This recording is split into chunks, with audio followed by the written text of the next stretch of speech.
Qu'est-ce que va devenir l'école dans une société numérique? Qu'est-ce que la société attend de cette école?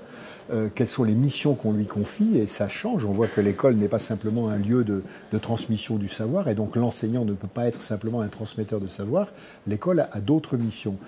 Alors, ça pose plusieurs questions. Ça pose d'abord la question de l'évolution de l'école. Est-ce qu'elle va se replier sur elle-même et résister, ou au contraire essayer de répondre à ce que les sociétés attendent d'elle? Ça, c'est une question fondamentale.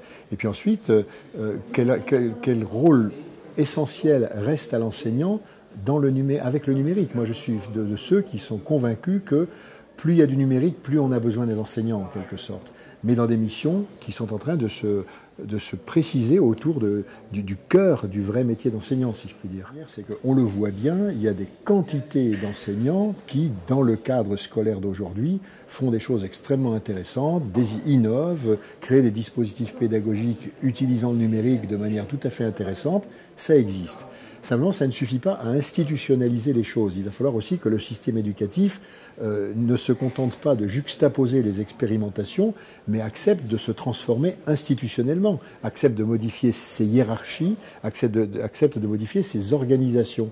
Et ça, c'est pas naturel, parce que, et c'est la deuxième chose que je peux dire, c'est que l'école n'est pas du tout faite pour le numérique. L'école valorise le travail individuel alors que le numérique favorise le travail collectif. L'école ne s'intéresse pas trop aux erreurs et préfère privilégier le succès et la réussite, alors que le numérique permet justement de tirer profit en quelque sorte de l'erreur, de l'expérimentation pour apprendre. L'école évalue les élèves individuellement par des procédés d'évaluation qui sont un petit peu anciens.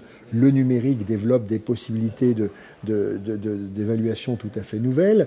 Et puis le numérique pousse à travailler en réseau, ce que ne fait pas l'école. Le numérique pousse à l'intelligence collective, ce que ne fait pas non plus l'école. Donc l'école n'est pas vraiment faite pour le numérique. Or, la société, elle, s'adapte au numérique. On le voit partout, dans les métiers, dans la manière dont la société fonctionne. Donc il va bien falloir que l'école y passe aussi. Il va falloir que l'école accepte non pas de se remettre vraiment en question, mais de se centrer sur sa mission essentielle. Est-ce que vous pensez qu'avec le numérique, donc avec ce que ça coûte, ce que ça comporte de mise en œuvre, est-ce qu'on est toujours face à un enseignant qui peut avoir une liberté pédagogique et utiliser comme bon lui semble le numérique? Oui, mais la liberté pédagogique, ça n'est pas faire ce que je veux, quand je veux et où je veux. La liberté pédagogique, c'est exercer une forme de liberté intellectuelle qui va me permettre d'organiser mon métier, d'organiser mon travail, mais dans un cadre qui est un cadre qui est celui de l'institution. En France, on doit respecter les programmes. Dans d'autres pays, ce n'est pas le cas. En France, il y a des règlements intérieurs dans des établissements scolaires. Dans d'autres pays, ils sont différents, etc. Mais la liberté pédagogique, elle s'exerce dans ce cadre-là. Simplement, ça fait partie du métier d'enseignant. C'est pas un cadeau qu'on fait aux enseignants en leur disant vous avez une liberté pédagogique. Moi, je ne conçois pas le métier d'enseignant autrement qu'avec cette liberté intellectuelle. Mais il faut donc qu'elle soit favorisée, encouragée. Et ça, c'est le rôle, c'est le devoir des pouvoirs publics, de ceux qui organisent l'école, de faire en sorte que le métier d'enseignant, y compris dans une société numérique, y compris dans les nouvelles dimensions du métier d'enseignant, s'exerce avec cette dimension de liberté pédagogique. Mais ça n'a rien d'impossible. D'autres pays l'ont fait, d'autres métiers l'ont fait. On peut dire que le numérique n'est plus une contrainte, mais une opportunité pour l'enseignant. Ah, moi je pense que c'est une opportunité, mais c'est d'abord un phénomène sociétal en quelque sorte. Est-ce que le numérique est une opportunité pour moi quand j'utilise mon compte en banque? Oui, parce que c'est bien commode, mais la question n'est pas là. C'est en quoi ça a modifié l'économie, la vie sociale, la vie économique.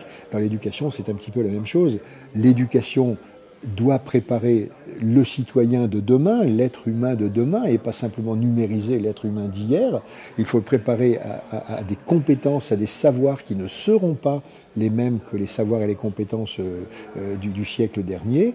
Et donc, il faut que l'institution se saisisse de ça. Si elle ne le fait pas, personne ne le fera. C'est vraiment une mission, une responsabilité essentielle des systèmes éducatifs.